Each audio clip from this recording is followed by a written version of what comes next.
know is 5 for Daytona Day. It's the Daytona Pick 5 Challenge. Go to foxsports.com. Pick the top 5 finishers at this year's 500 to win $50,000. It's that simple. Or is it? Yeah, there you go. Is it?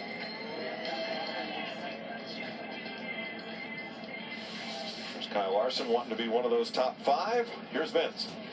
That's interesting. As we look at Dale Earnhardt Jr. sitting in his car, they're going to actually go out for another run.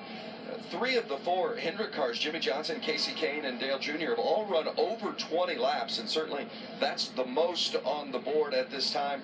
Just put fresh tires on Junior's car. Not exactly pleased with the smoothness of the ride. They're still tweaking some things, trying to get it just right for Junior, who'll start on the front row tomorrow. And now, let's be clear. He's been out of the car for half a season.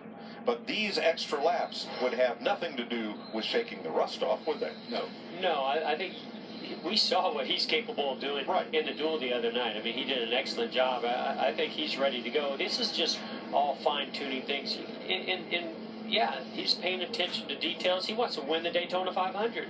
And so if it's an imbalance in a tire, or like we've been talking about these other drive lines or things like that, there's a few little things shimming the pinion or the back of the engine that you maybe could do to try to help some of those things. I'm not sure what all they're doing, but obviously he feels like there's still a little bit left, a little bit of work left to do. I just think he doesn't want any surprises.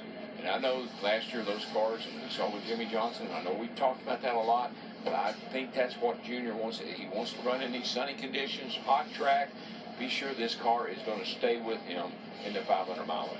Plus, let's face it, the Fords today have thrown down the gauntlet. They are fast. None of the Chevrolets have shown the speed in the draft during this practice session that those 6 Fords at the top of the board have. Yeah, and Mike, I tell you, a lot of that's engine. I've worked with those guys before, Robert Yates and Doug and that crowd, and people would come down here, and we would have good engines for these preliminary events.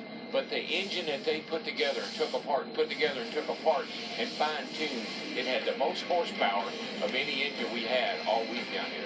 A little bit's a lot here. We really haven't seen those Chevys just line up like the Fords or Toyotas have either, so that could contribute a little bit to that speed.